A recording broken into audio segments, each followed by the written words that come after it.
Ma le afia fili nei o te manatu e whaautuina ia se manatu i le fasili whapea. Aisea na Maliu wa Iesu. Aisea na Maliu wa Iesu. E mafua anga na laio na Maliu Iesu. E tā ua lea i le whaavai o le talitonunga e le ngata o le talitonunga muli muli a Iesu ai whapena foi o le whaavai lea o le talitonunga whaakerisiano. O le maumua mua te whimna o mai runga tātou whaitau iai wha mole mole amu ia mona ua pa ia le ua ia yestofi le urua i toi tū e le o foi le pule a le oti wha alua ia te i lātou ai a vea i lātou ma whaitau langa a le atua ma keriso lātou te whai matupu fo i whaatasi ma ia i tau sanga iafe o lo iei upu lai o te vase atua i lalo o lo whapea mai e le o foi le pule a le oti wha alua ia te i lātou o le maulea, o loo suggest mai e le maulea, e lua i tu ainga oti, e fia oti, e lua i tu ainga oti, e iei le oti mua mua, e iei fo ima le oti lo na lua. There is a first death, and there is a second death. O le oti mua mua, o le oti lea lea e oti e tangata ia so fai so, lea e fi waitou ainga e fai wha alave lave, o le oti le nai tau, o le oti mua mua, o le oti lea e o mai lava tātou, o le oti lo na lua, o le oti la lea lea, e wha loa mai le tuso wha alinga lom tau pa lua sfuru alon whai poe hono. O le oti lea, o taua, o le oti e wha vavau, o le oti e le to iai se wha moe moe, o le oti a e malo tuloa, ua le ai lava se isi mea e te toe tua iai. O te fia wha iloa ia to oi lea fiafile nei, o le oti mua mua, lea tā ua tuso Filipi lom tā upa lua, lom whai pa lua sumaltasi, whai mai, a wā o lo uola ua ia keriso lea, a o lo uoti o lo ua, o lo u manuia lea, a whai e te oti a keriso woe, o le mea moni, e le taunga o lo uti na, o le moe, e alai e mta o le moe, ona foi, e iei le teime toi hawhio mai e Iesu, ma toi whaatutu ina i lātou uma, o e na oti o ia keriso, o lona winga e iei le wha moe moe, lona winga a e oti ele o le tuka maule i unga o whainga mea a lou soifuanga e iei le wha moe moe tu atu o le tuka mau. That is the first death. O le oti lona lua, o le oti lea i le taime tau alunga i le wha masinonga le atua i le ti apolo ma i latou umalava o e le ta lia lona Maliu malana wha aoltanga e oti i le oti mua mua ona toi whaatali ai lea, a o le taimi e fio mai e Iesu, whai mai le tala tusi o whaalinga, e toi tutu mai i lātou, e le toi tutu mai le taimi e fio mai e Iesu, ma olo i le langi, ai le ai, e toi tutu mai lātou, whai mai, e toi tutu mai le whaafanonga e whaavavau. E le ai so lātou wha moe moe, ma fuanga mua mua la lea oi, o te fia tau atua ia to oi lea fiafile nei, nā lai o na Maliu Iesu. And that's why Jesus has to go all this, all the suffering that he went through. It's because he loves you and he wants you not to go through the first and the final death. Nofo runga le potu, lua sunan valu o le hotao sa o iai au sa uni mo le fono. Sa o whaalongo tuai, wa ese lava la o whaalongo, wa tā ngase lo o fatu. Au te mana tua, ia se ni tau sanga o mamae, sa iei la wo i le vai teimi tonu a lea o le marulu sa whapenao na mātou iei Australia i teimi o lea onga na oso ilo na mai fatu se tu lo lava ma lolo ai na vame no o mai le experience le ia tau i si o si na ma lolo i le teimi o mātou a onga ina ua tupu le mele ia tau to te sila fia na o fiu te manava whapea pi e se ala o manava ua o mai ia tau ia mawhauwhaunga oi wa te le wha le tonu. A le me sili o na wha le tonu. E na o au lava le tangata sa moa o lo i te tonu o le heo tau lea. O a inga i runga i Brisbane malalo i Sydney. E ma mao ale me o lo i ai. A whai nei ai tupu swa le vlave a tau. O lo no winga. Ua uma. O te sila fia. Na o an wifo i lalo o le counter. Ma o tau oto i nā. Ma o whaatari tali le ambulance. A o whaatari tali. Na o mai ai o manatu mawhauwhaunga ese lava O o toi taimi ia. Sa o nofo ma o te talo atu i le atua, a whai o lo o toi taimi le nei. Wha mole mole, ia ea lofa ma ia tau tanga sala. Ai a whai e le o lo taimi le nei. Wha mole mole, wha hola lau au na. Na ko le leila wha ma vaenga, ma whai meila ma vaenga, i siau to lua ma siau wha nau man ma to a inga. Ile va ai tau nu mai le ambulance, ma siaki aku le ambulance, o lae le leila wa tātau le whatu. Amene le kalesia. Le o le taimi le na whingalo i le atua o te oti ai le oti mua. A wai si la fia i le atua e iai se vaenga o lana ngā luenga e te tau no wha umaina. E iai vaenga e te tau lama no whaia. Ai le yo o mai le aso o te malolo i fwoi au ia. Ma o wha tali lo tu ngā mau pēr whamari tu se yopu o te alu ai lo whale hapitanga o te wha tali le aso. E a fio mai ai lo wali o nau i nātu leo au. Fili oi woi, a o leo te fia wha wa ai oi la fia fili nei ne mafua anga. Na lai o na Maliu lo tatu wali i whaola, lena langina vi inga lau whai pese lea fia fi nei. O le mau leo te fia mna o tau te whai tau whaatasi ai wha mole. Whai tau na alwaenga sama o le mau i a, o lana anga sala ui anga sala ai, maona se ui a se ai, ona o ia mea, e oti ai o ia. O le whaamtalanga lea lea tua e whaatau, i le tangata, anga sala. So o se isi la mai anga sala, o lana anga sala, ea, e oti ai, whaafonga mai, oi, a whai o oel tangata, nai te nofo mai anga sala. Ia e mauti noa le leile upu lea lea fionga lea tua, o lau anga sala, e tea, e te oti ai. E leo tala noa i le oti, fo i lean tatou tala noa i la matanga o le oti mua. Ai tala noa i le oti mua, ma le oti e wha lono winga. A whai o oil tangata ngā salai le iso wha moe. A wā o lowi unga lava o le oti. Ai to te mana tua. Le taimi lea nā mai e le atua i a tamu ma eva. Whai atu le atua i a tamu ma eva i lan whatonunga mua lava. I le tangata ola se tulou. Whai mai whamtalanga o whai atu le atua i a tamu ma eva. Au e te lua ai i le la au e loa i le lei maleanga. A wā o le aso e te lua ai le la au lea. Lan metu. E te lua oti ai. Sauloa ma le ti Apollo. Whai mai le pepelo le ti Apollo. Ma ai o lua. Se au e te lua popole fua o lua. Ai o lua e te lua lea. Te lua le oti lava. O le pepelo ma wa e alea le ti Apollo na whaia i le ulua i tangata mai na manuia. Na i ulava na ai a tamu ma eva le la au. Ma ua tato i lo uma lava tau na unga wa o lea. E le na a tamu ma eva le sai tia ai.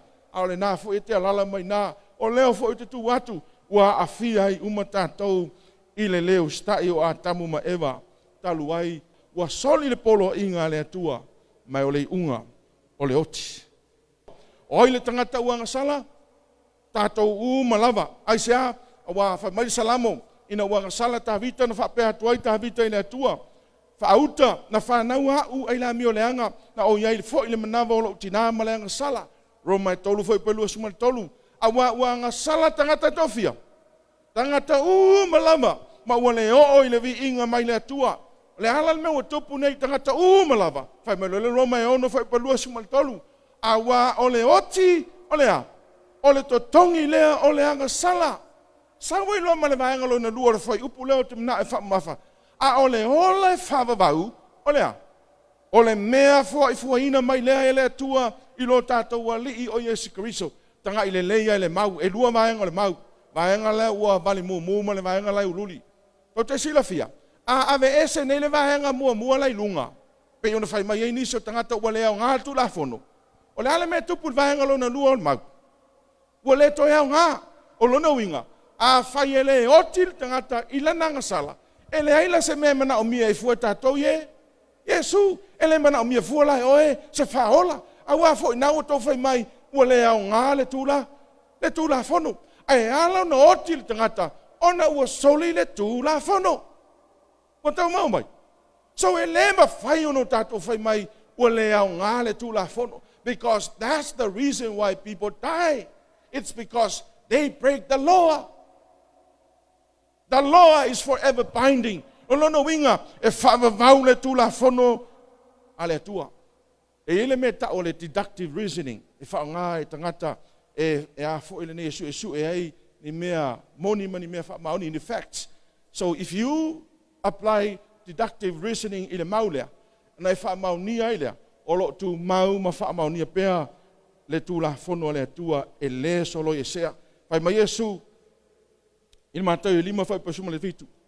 Awane o tau manatu o sau ea, ta talaina le tu la fono po leo perfecta, o te le isau e te talaina, a ia whaataunu ina le tu la fono a le atua. Roma i lima whai upo e valu, o te mna o le maulea, o le maulea le kalesia, ma le tātou a fia, ta ngai whalelei upo le mau, whai tau whaatasi ia, a ua whaaliutina, mai e le atua no na lava lofa ia te tātou, ina ua maliu ke riso, ma sui o tātou, a o tātou wanga salapea. That's a very powerful text. O se mau em tua malosi ua ia whamau nia i, pe iai lava le tū la fono e oti ei tangata uma, e maliu pe lava ye, e maliu pe lava Iesu. It doesn't matter what you go through, it doesn't matter if you break the law, but now, Jesus will die for you. Ana na o e tangata to atasi anga salami tangata malaulangi. E sau a Iesu e maliu mo oe. Amen. And that's how powerful this text is, because e sau lava Iesu e whaatau nuu lava ele atua le whautanga, tusa lava e to atasi tangata e anga sala. Ele i whaamolo au ele atua le anga sala ina ia alo e se ai malitu la fono. Amen. O le atua, ua umona whatu langa vaenga le atua, a whai mai le atua, e oti tangata anga sala po tangata soli tu la fono, e oti lava. You will die. Ai le fa molo au lai le tua lo winga lo talanga. Ele i shortcut le atua le faingo le faltanga. Ele ai na matua i fato anga le atua le faingo le faltanga. Le anga langa plan ne sa ai le amatanga. Le plan le atua na sila fia le atua le ai fail tangata. To tu ai male mele ta ol filifilinga sao. Sao loto. So God knew a risk. There was a risk. So if I ala le atua le tangata. Awa sila fia le ia le atua. E ia le taimia. E sasi le tangata. Mafu angana. O le plan ma fu fuanga o le whaaltanga le atua. E lo se mena to tope le atua ina wang salata mu maeva. Ele ai. O le fu fuanga le atua. Pa mela apostolo Paulo. Sa ai lama ila matanga ai le ifaiole. Ai le whawaina le atua. Na mamau. E sila fia le atua. E ia le taimianga sala le tangata. Ai wasa uni fo ila le atua. O ia whaial fofo. E le fofo ina stangata. And this is my God that I want to speak about tonight. O lo ua tua leo te fia tala noa ma o a vivi ia le afiafire nei. O le atua e le ngata na ia whaia oe ilo na whatusa. Ai no wai anga sala. O le atua fo ilena to e saula vesa ili ma whaola le tangata le iloa. E le tu tia i le atua lana fofonga oe mau. Ina ia whanoa i e whaavavau. Ai na ia loto lava. Ina ia whaamalie le tū la fono i lana lava au wala. Nā sāuni lava le atua e oti. Na sila fia le leie le atua. Sila fia le leie le atua. Le maula lea whaamole mole a mai lunga o te fia manao e tātou te tala noa i le afiafi le nei. O le fasili e whapea. E whape i lana whaia i le atua le tutongi ina o le angasala. E whape i. Tua Aisea 5:3 foi petolo le 5 se fai tau fatasi uma lava ia ua inosia matulafo ina o ia tangata o le tangata whaanonoa ua masani foi maletinga e peise i ua alo ese mata ia te ia ua inosia o ia ma ua tātou le mana tua lava o ia e moni wana tau ave o tātou tinga mana tau ave o tātou whaanonoa a ua tātou manatu o ia ua taia ua fasia ele tua ma ua whaatinga ina. A ua manua o ia ono tātou soli tu la fono. Ua mamama o ia ono tātou amio leanga. O lea o inga pile muai tātou sahi lunga lea. O na whaalava lava foi. Ua malolo ai tātou a menele kalesia. O lea tua la lea. Ngā plane lea tua. A ngā salal tangata. This is what I'm going to do. O lea o walu o te hoti.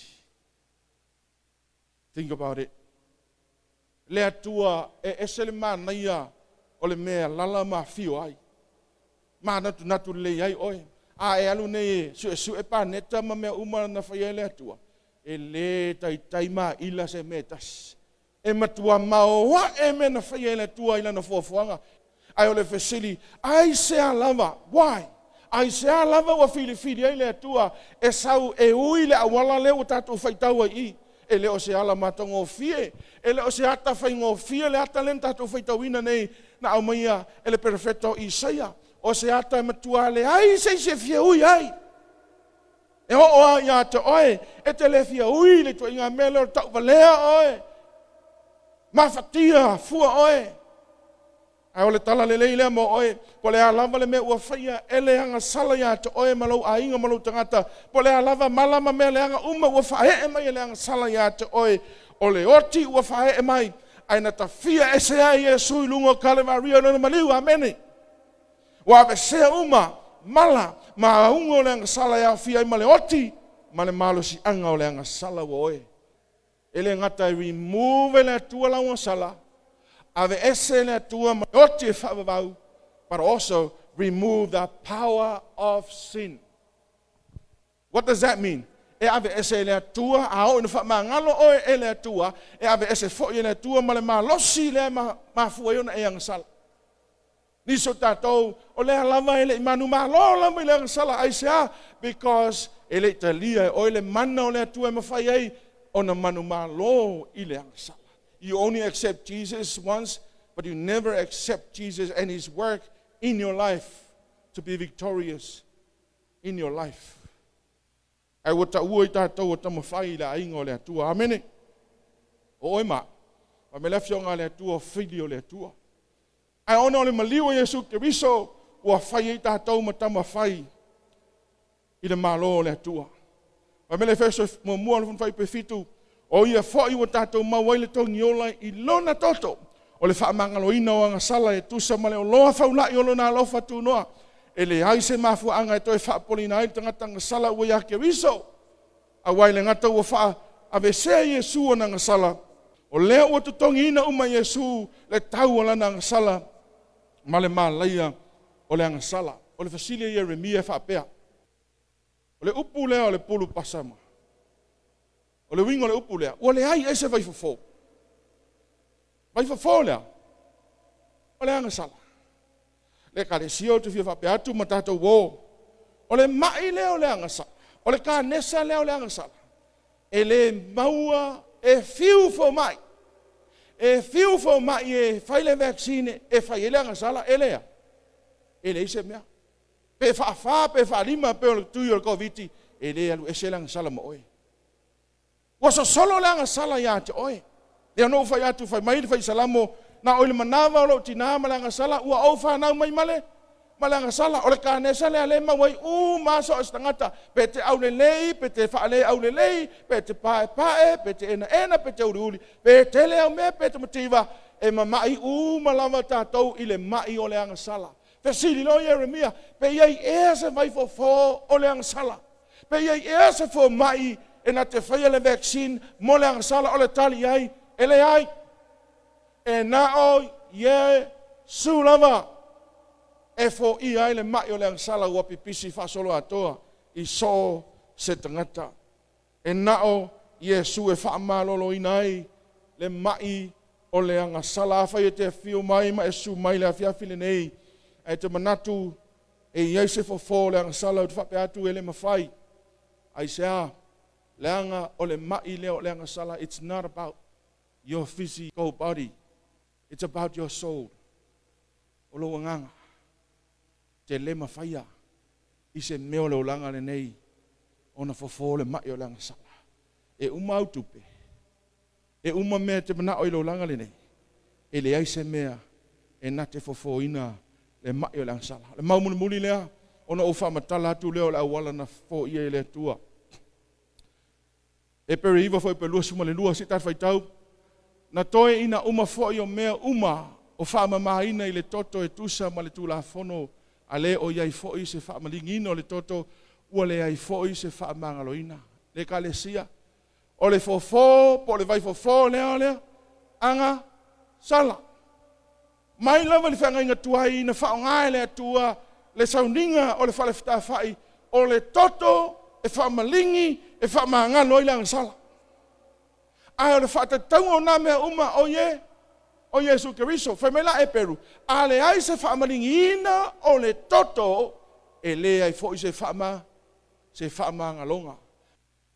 I le ai whaafo mai, i le maliu o Iesu. Le ai whaafo mai, i le mena whaia el tangata, i le ali i whaola. Luka e lua sumane lua, alon fai pe wha sumane wha, tātou amata mai i, whai mai whaamtalanga, ua pua ngā o ia, ua tili ailana te talo, o lona afu foi, ua pei o le a, o le alu toto, e tu sai masu e suenga whafo mai. Na o lātou toi toi whai le study, o mea umaia sa ui e Iesu, ma whaamtalanga tu spaia. Whai mai whaamtalanga, o se vahenga, o le tino Iesu, ua over le stress o Iesu. Mai le mele se a tupu, i seisi. Ai ua over le mamawhatu o le venga ia Iesu, ua o vahena o longa tino, whai mai ua sao i ei toto, i me ie le sao i whafo le afu, malo i mata o tangata. Ua sao i nā le toto, ona whai mai lea ua malingi mai, ia le toto i lo na afu. Ua afu toto le li i whaola. Pai mai whaamtalanga tu spaia salamo e lua suman lua, alo whai po suman tasi o le valo anga le whaatau ia Iesu, whai mai, ua o mai pua ngā, ai le hai se tasi e whesoa soani mai. Tātou whaatau nuina, i le mātai o lua suman le ono, whai po lima suman le ono, whai mai, ona so sola umalea o na so o ua tiai a te ia. Le Iesu le whai mai e sau mai le a inga, o le tupu o le li o le na whai le langi ma le lalo langi. Le alana sau maha futa maana, maona so o, maana wo, ai whai mai i le pō na whaalata i nai le li whaola. Na so sola umai, ana wo, ai tiai na o ia. E le ai ma se tasi na tua ia Iesu. As a matter of fact, o lona lava so o na whaalata ina o ia. Le tangata sa te ua tupe o le latou, ta mai li o lea.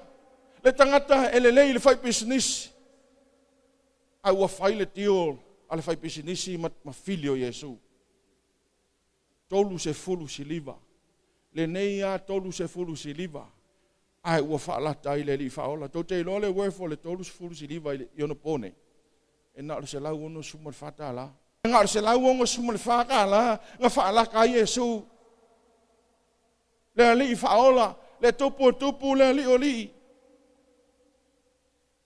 Le maftanga le nei fiafi. E whatau waa me o leolanga. Au me whatau waa i o leolanga. Leolo o whaalata i nai pe Iesu i aso whai so o tātou o langa. O mea whatau waa, whai mai ar tangata pito i sili o na manuia i leolanga le nei, Solomona. Ino wa umo na tofa Solomona i le mea ta o na manuia. E le ai sesi na so solo na manuia i a Solomona. Ai no wa umo na tofa i Solomona, whai mai Solomona, e whatau waa me o leolanga. A o mea whatau waa lava ia. Lea lava e o mai le afiafi le nei, e leo talia a toa i leisi ia Iesu le whaola. Le polea. Nā watua Iesu i luma o tangata e ta ua o sanitarini. Petai ama le tāle iwa i le pō. Nā watua Iesu i luma i whono lea, o whono to i ina, o le au wharesaio o se taulanga sinia. Nā whamasino a Iesu, au whaamasino Iesu, whai mai le whaamatalanga, nā luato i leisi fita matua tui nguto Iesu. Nā umana tui ona mai le whai mai ua sai ia ona mata. A ua tā alo ai, ma whai ai, ia te unga whaatupu. E le ngata i lea whai mai, ua matua whaaputuputu whanunga, ai whanu i ona whafonga. E o mai Iesu, a ua whai mai le whamtalanga, na uma o na ave i luma, o le whono lea, au Santorini. Ai whai mai e le eise lato ai ae, whai ona lato whaasala ina seisi. They have no right to press any charges. Pāua le mem, whai no whai e tangata lea, i le structural organization nesa ia wai pule Roma. Nā le pāua lato me whai, o le whai on investigation. Pe moi ia morianga.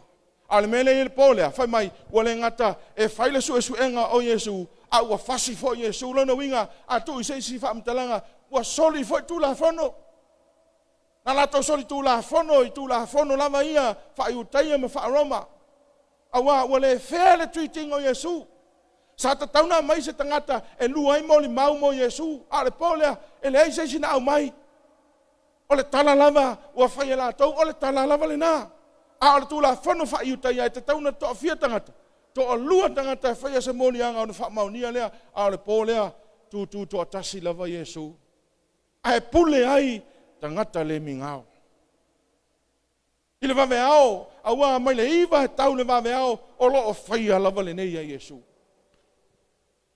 fas ta pole fe hanu ai ana usu po le tai ao e oi ave ia Pilato awa na Pilato lava tangata e iai na right e mafai ona faia le fai unga e oti ai le tangata wa Pilato o le sui leo le malo Roma o ko vana le malo Roma i te tono iutaia na matule ia Pilato fa matala atu molianga fa mai Pilato ele lava na molianga fa siote el tangata toyo mai toyo ya Herota e atu ya Herota fa mai Herota o le mea lava tas Herota o le tupu tangata iutaia le taimi lea a fa mai Herota ele se mea ya fa inga ele e molianga o Iesu ele fea le fele tui tingo le li faola, lo li faola.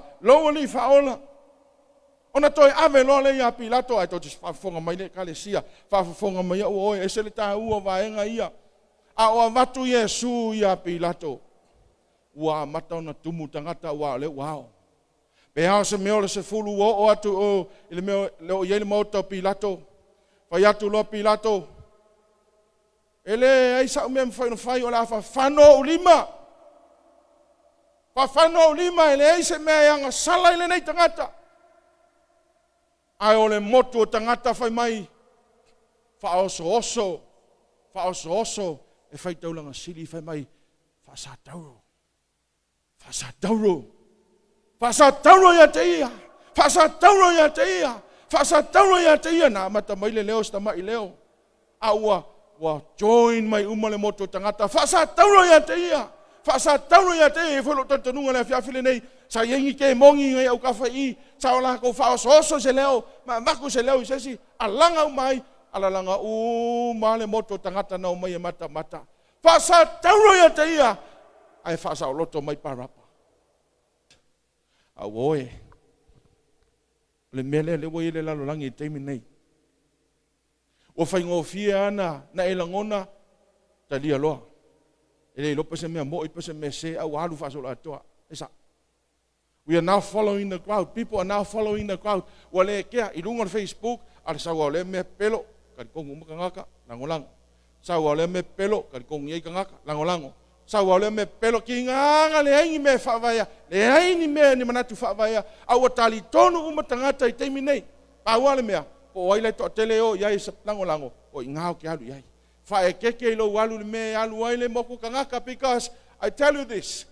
ele ma nosi le to tele ai ma losi le me mon unfortunately on melen to pule li faola to tele o tangata lai lo le ia mena faia e Iesu sa faia va venga sa nga le tangata mativa ai na o le aso le wa join uma le leo lo sau fasa tau ia te ia ua matua ngalo uma va venga no la tu ai ngalo fanga ino ila tau fanga fua lava ngalo Aisea aluita inga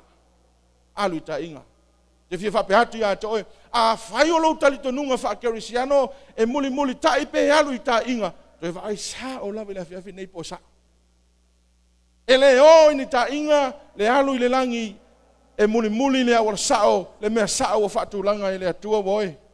Aua e te alu i ta inga.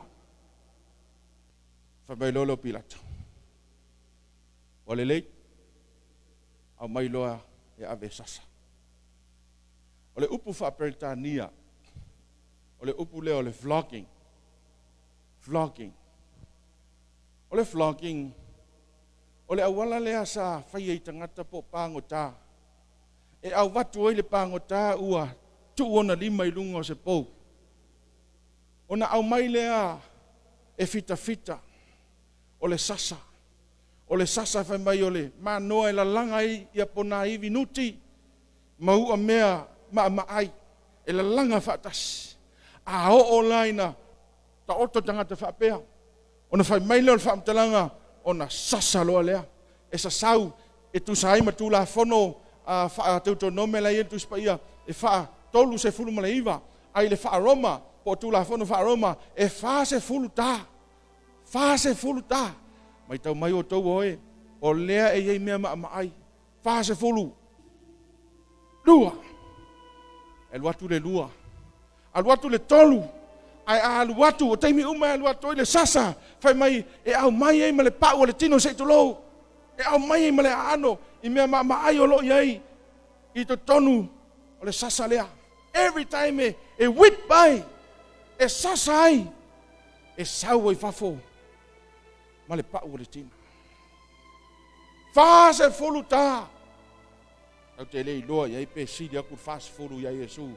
Ongo le makua fai ino lava. He hita umatangata ia Iesu. Sasa.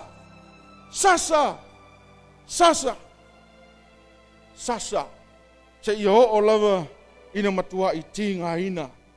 Maali ali mai a ano malpona iwi o le tua. O le li faola. Ona fai maile o whaamtalanga ua umi o na sasa ona ti iai le lalo toi lava aoti. Awai e mawhai o na tu i le to inga sasa whapea. Ua ti iai lalo le li faola wanga pelu. A o sasa Iesu. O te mana tua le tātou maulena tātou whaitawina. A ona whaalava foi ea. E malo lo ai o tona fasili Jeremia oia se fo mai oia o ia se vai fo o te fia fa peatu o ona fa lava foi e malo lo ai lo mai anga sala le kalesia amene a o ita tangata anga sala a fa sa wal tangata anga sala ya Iesu a tinga inga le li faola. The good news is ona fa lava na nai e te malo lo ai lo mai o le anga sala. Isaia 5:10 fai poiono faata mai le matu ia o le sasaina o le li faola. E le ngata futi le ava a o upu matala e fai e fasi e le li faola. O ai sautama. Au wa umana no tala ia le no o taia o le tangata lea na maua ai le ifa ipo Josefa ma Maria. And so they were mocking him. Who is your father? Who is your daddy? Le afa o ima le finangalo le atua malona alo pele le. Le aso manatu iai le vaai ale atua ilona alo pele. Lele ua ula iai tangata. Lele ua fai iai tangata. Le aso manatu iai. Ua fa luma. Ua fa maina le ali fa ola woe. Ele ngata ilea. Ua uma ona sasaina. Ona fai mai lea. Ua au mai Iesu. Ua wha nofo i lalo. Ona watu leo le pale tui. Ua wha he lo na hao. Le pale matua matui. Ai whai mai ina ua mai tui le ulo Iesu. Na o omi lalo. Na o omi mo tua tui to tono lo na ulu. Ua lava toto na folinga. Ua tafe mai toto yo na folinga. Ile matui tui o le pale.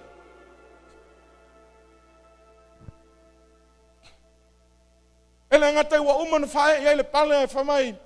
Ua le ai se malosi o Iesu. Ai ua fili fita e au mai le amo. O le amo le ta ua o le paddy pullum. Paddy pullum o le la au whalava lea o le sa tauro. E mamafa. Ai famai e mai e sai o na lima. Ai anu e amo. Ai mai su enga pea ma le lima se la ono sfulfa. Le mamao. O mita na savali e Iesu ma le mea sa sasai e o le mea e whaasa taro ai i korakota. Le ai whai mai e whaasa taro ai tangata le anga ma tangata pangota ma whasioti e ina e whaasa taro ai au le ai le na whai mai na avatu ai Iesu. O le ei se malos o maulo na malos au le nei tau muamo lama le nei avenga Talo fai ya Iesu. Talo fai. Talo fai lo oli faola.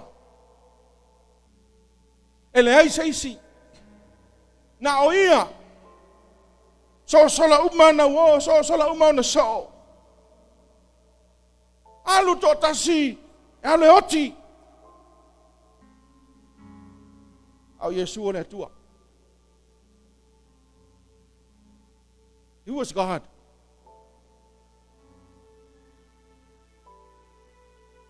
E mawhaila mai le tua na whaia se wawenga.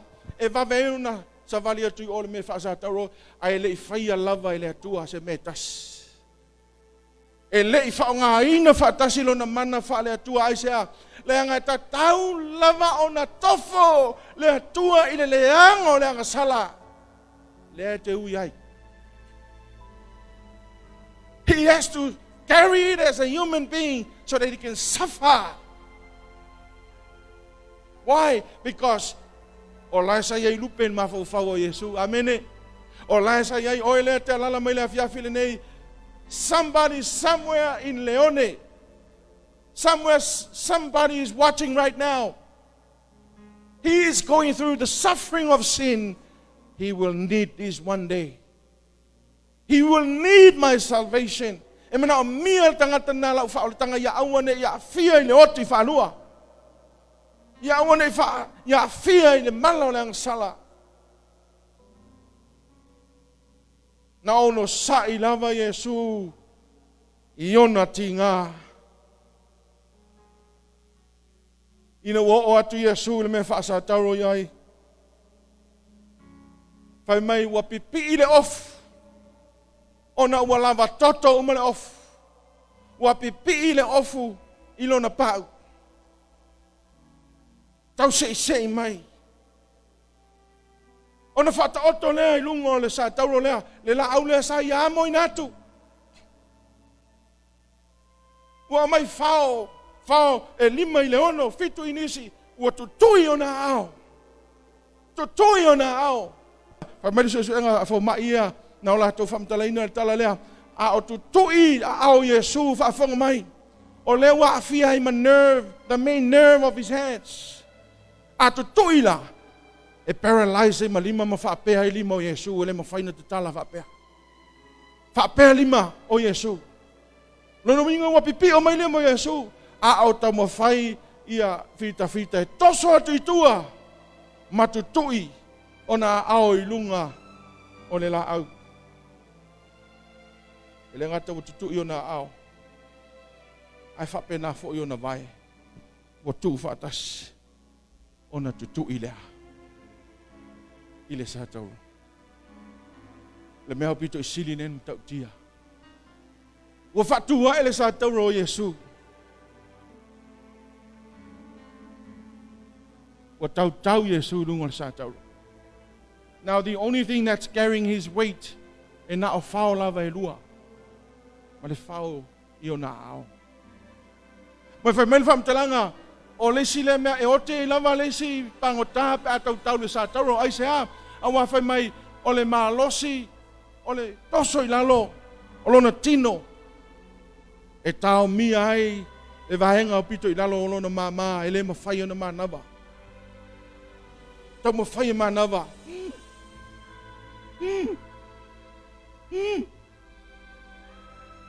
And the only way ma whai o na manava pe a toso i lunga le tino. Toso i lunga manava toi pa ufo i le ilana. Can you imagine?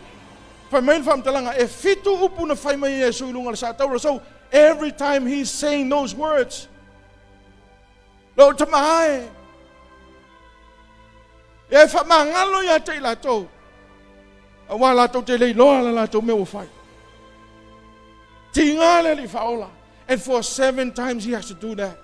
Antio se yo o mai le taimi muli lava. Whai mai le whamtalanga. Ua whamalosi ato ia ilunga. Lo o tamai. Lo o tamai. O te tu ina atu lo nei anganga yo ao. O na whai melo le tuspa ia. O na whetalai ia upu. O na tō ai leo lana manapa. O saure fita siaki. A wā o le taimi lea. Se me o le tolu le afiafi. O le ata le sapati. E whaasa le tula whono whai utai on tau tangata se tulou whafo. O le ai, a o le uta sapati. Ua sau le fita siaki, po le mea uoti, aua e ta tau lama noti. O le mea whai e sau e tāt pona hivi a ngau. Ngui vai. Ai sau whai mai whamtalanga, ua maliu le li whaola. But just to make sure ua maliu, sa ia tango i whai lang na tau, ma sonui lo na au. A o sonui atu, le a au. O le tuta matau le li whaola, na tafe mai ele toto ma le vai. Le toto ma le vai le oe, le whai mai le whamtalanga, o le fofo le o le mai, ya mene. O le fofo le o le mai, o le toto ma le mai, o le fofo le o le mai, o le angasala oe. E umiona iau tangata ilunga o le sa tauro. E whata ahoti ape o le si asa. Ar su enga li fo mai. Na nuti momoia le loto Iesu. Na laio na vave na Maliu. Nuti momoia Aisea. O le alofa le na o le atua mo oe maa. Amene. E whaai loa tua ia to oe whaai loa tua i po oi lava lo whaafonga mai. E le whai ngō fie le totongi ina o lau angasala. E le whai ngō fie le fofo ina o le mai angasala. Ai te lei whape atu. E se le leanga o nei tangata na whaasataro ina le li whao. Now before you point the finger, I want you to look at yourself. Awa le maliu o Iesu le kalesia mawo. Ele na o se maliu mo ila tou sa iai le teimi o whaasataro ina o Iesu ele ai. O le maliu Iesu na whaatau nuu i uma le whenga tuai. Ai o le maliu Iesu foi. E maliu ai mo ila tou uma lava ya fiai oi mau i le lumanai. Leo o mai le so. He died for a sinner like you. And I say this. Ai fai mai e te ita i tangata na whaasataro ina Iesu. Au e te ita. Because if you are still committing sin, a whai ole nā lava e te angasala, e te le ili iua matalia Iesu e whai maoli mau whaaloa, o loo e whaasataro ina pēr Iesu. You are the one causing the pain. O fita loma sa iai, e na o nisi na o la tau whaatanu ina. A o angasala uma e te whai e te le liua. You are still causing him pain. Now tonight, a whai e te whinangalo e toi whai serua amatanga fau mai Iesu. Ma e ta lia lona maliu i lungo le sātaro ina ia mangalo ia wangasa. Aisea le me te le whai e lau whiwhiringa le whiawhin nei. Amen. Aisea le me te le ta lia i le maliu o le li whaola. Na maliu ti ngā mo oe mo wau le tangata ngasala. Mana tu natu i fulama oe. Whai tau au ngasala. Whai tau lau tangata. O a mai lau soi fuanga i le teimile nei. O maliu pe lava Iesu o na oe. Po leo toi tu Iesu manu malo. Ina wai talia. Lana whaol tanga.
Lo to ua mamo mo manuti mo mo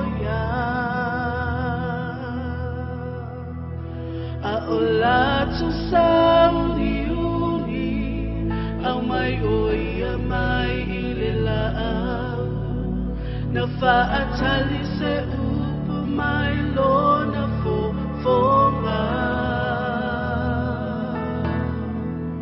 na ia fesili be Aisea watu la foa ia na ia o foa tu uma o ia mo oi maita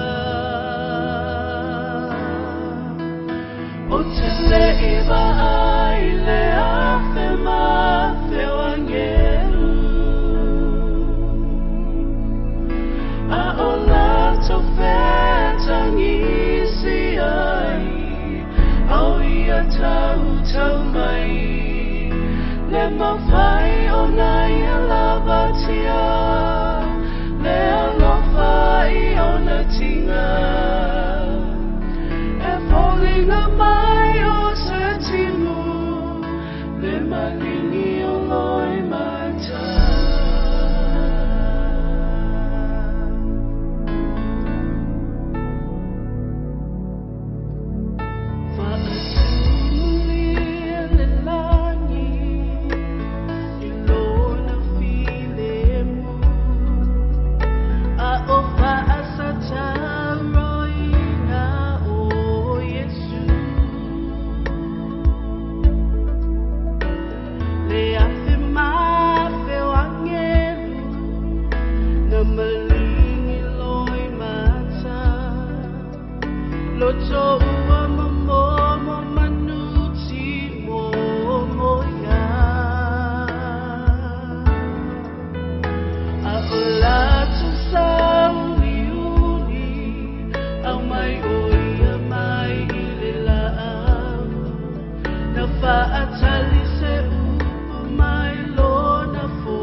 my